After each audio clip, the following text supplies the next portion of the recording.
আসসালামু আলাইকুম। কেমন আছেন সবাই? আশা করি ভালো আছেন। আলহামদুলিল্লাহ আমিও ভালো আছি। তো আজকে সার্বিয়ার বিষয়ে কয়েকটি গুরুত্বপূর্ণ কথা আপনাদের মাঝে তুলে ধরব। আপনারা যারা আমার চ্যানেলটি সাবস্ক্রাইব করেন নাই, অবশ্যই সাবস্ক্রাইব করবেন। ধন্যবাদ। তো আমি কথা না বাড়িয়ে সামনের দিকে চলে যাচ্ছি।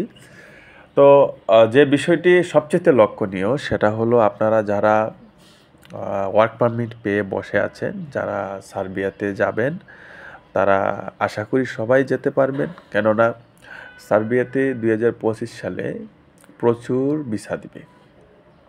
তবে সবচেয়ে দুঃখজনক যে ব্যাপারটা সেটা হলো আমরা যখন সার্বিয়াতে যাই, অনেকেই ওইখানে যাওয়ার পর হতাশায় পড়ে যাই। হতাশাটা কি?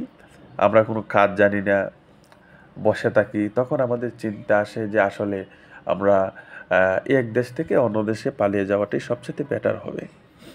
সেজন্য আমি সবসময় আপনাদেরকে আমার বিগত ভিডিওতেও বলছি যে আসলে আপনারা সার্বিয়াতে ইউরোপের যে কোনো দেশে আপনারা যান না কেন, আপনারা অবশ্যই একটা দক্ষতা অর্জন করে যাবেন, যেন আপনারা ওইখানে যাওয়ার পরে একটা কাজ করতে পারেন।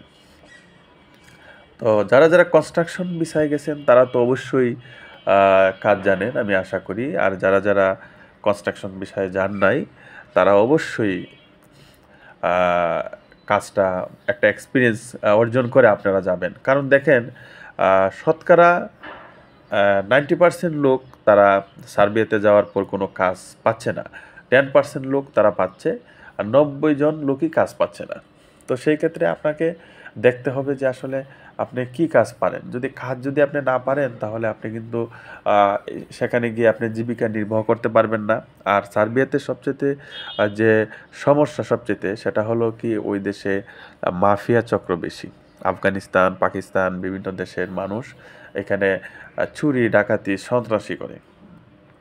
তো সেজন্য আমি আপনাদেরকে বারে বলি আপনারা একটা দক্ষতা অর্জন করে যাবেন, যেন অন্তত নিজের চলাফেরার যে খরচটা এটা অর্জন করতে পারেন। আপনারা ড্রাইভিং শিখেন, না হয় আপনারা কোনো একটা রেস্টুরেন্টের কাজ যেভাবে মানুষ শিখাচ্ছে ভর্তি হন, সেই কাজ শিখেন। হ্যাঁ, যে কোনো একটা কাজ শিখে যান। তো আমার এই ভিডিওর পেছনে এটাই ছিল মূল কথা। ধন্যবাদ। ভালো থাকেন। আসসালামু আলাইকুম।